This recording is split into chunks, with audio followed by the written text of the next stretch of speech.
Hey guys, I'm going to share with you my own Eat to Live journey and experience. And I realized that this lifestyle, Eat to Live, is unique and it's a little bit different for everyone because we're all different and we all have different struggles and different challenges along the way. So the things that I'm going to share with you might not necessarily be the same things that you're going to encounter, but I think you can gain some tips and some helpful information learning what I've went through and how I've gotten to this point. So one of the first things that I did, well, let me just back up. I had known that I wanted to lose weight. I had struggled with different diets along the way, like so many of you have, and had little success. You know, you'd lose some weight, but then it always seemed to come back. And I knew that I wanted to lose weight. I knew I needed to change my eating habits. They were terrible. I had been binge eating and overeating like on a regular basis and was really addicted to certain foods. And so was always looking for the answer. And when I found Eat to Live and heard about it, I just knew that this was the ticket. This made sense. And so I just started doing a lot of research and, on the internet and reading about it and looking at the benefits of a whole food plant-based lifestyle.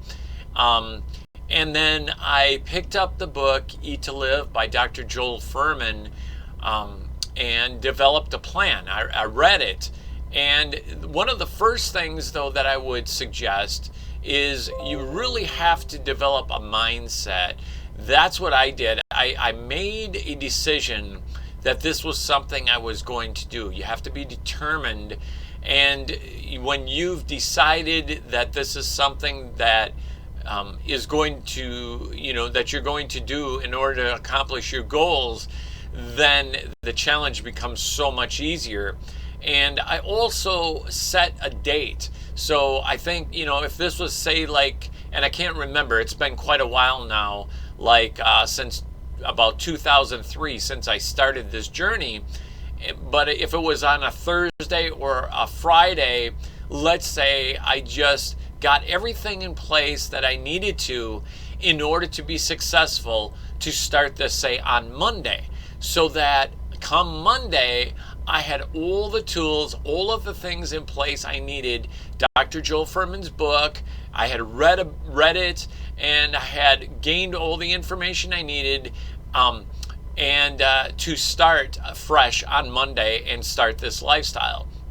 So the day before, I went out, or a few days before, I went out and bought the book, but then I also cleaned out my cupboard. I cleaned out everything in my house that I could find that was processed junk food, and eliminated them. I literally cleaned them all out of my cupboards, got them off the cupboard, out of the fridge, all the unhealthy foods, and I threw them out.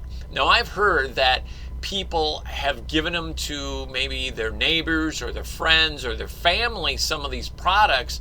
But my thought is, if I'm not going to consume them, and those are the things that cause weight gain and poor health, why would I want to give them to anyone else? So, I just got rid of them. I just dumped them all out.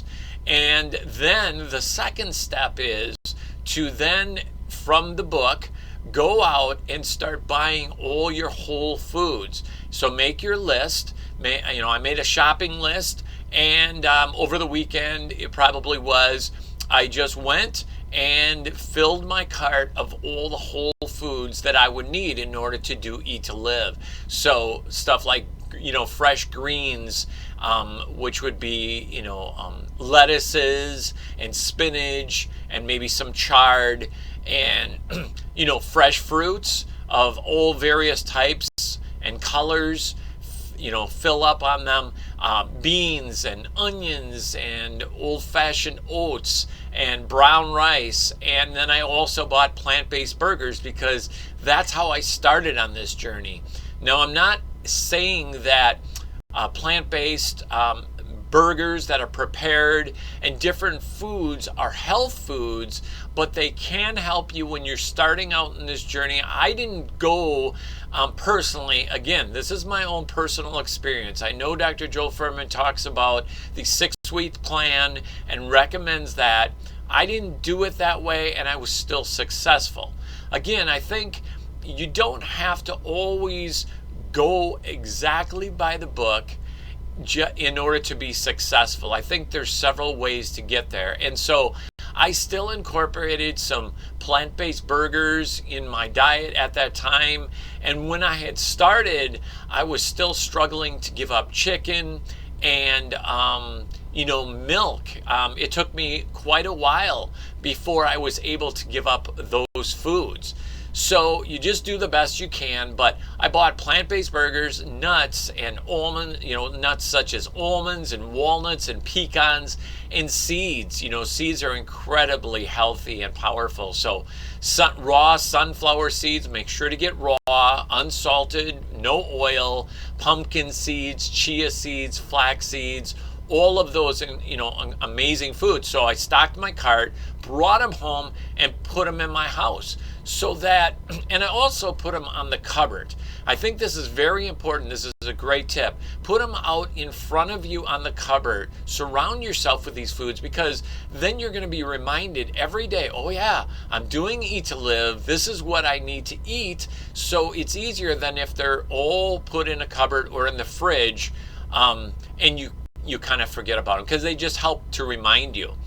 And then I came up with a dish that I decided to make. I'm like, well, if some of the G-bombs, the greens, beans, onions, mushrooms, berries, seeds that Dr. Joel Fuhrman refers to with Eat to Live, and they're so incredibly powerful against cancer and helping you lose weight, I thought, well, I'll make a dish. So I just concocted a dish of beans, various beans like kidney beans, lima beans, white beans, black beans, anything but baked beans. No, those are not healthy, so you got to get those out.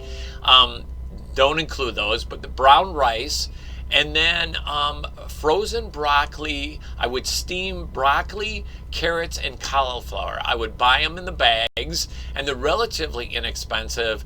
And then I would just lightly steam them for 5 or 10 minutes, and then put them in the dish along with some turmeric, mushrooms, and then some onions. And then I would just, at the time, I was still using some olive oil, which I no longer do, because you want to try to avoid, oils, sugars, and salts. And so, in the beginning I was doing that, but then I learned and I transitioned. So now I no longer do. But I would put some olive oil in there, and then I would just heat it up really good and make this dish. And that was my staple dish that really helped me on this journey. If you can come up with some dish that's Nutritarian that you can get from, Dr. Joel Fuhrman's website or his books, or, there's other groups and stuff that you can go to, tons of them that you can get Eat to Live dishes, and you can come up with 1 or 2 or 3, actually like 2 or 3 that you can do on a regular basis to start, that will really help you then to have a go-to meal that can help you on this journey. I've learned a lot, and there's much more to talk about, and I'll share with you in future videos. I've learned a lot on this journey. I've learned how, tips and tricks and information, and it's really about persistence, about learning. You can never stop learning, you guys. Just keep, watching videos, keep reading books, keep going to websites like Fuhrman.com and in groups, and just keep learning as much as you can, because that's really going to help you to stay motivated and focused, and just keep surrounding yourself with this lifestyle that can really help you on the journey. If you enjoyed this video, please consider subscribing. If you think it's helped you, or if you feel it's helped you, share it with friends and family, with others, so that you can help them and motivate them. And consider clicking the subscribe button and the notification bell, because I'm doing weekly videos. Have an amazing plant-filled day, and I will talk to you soon.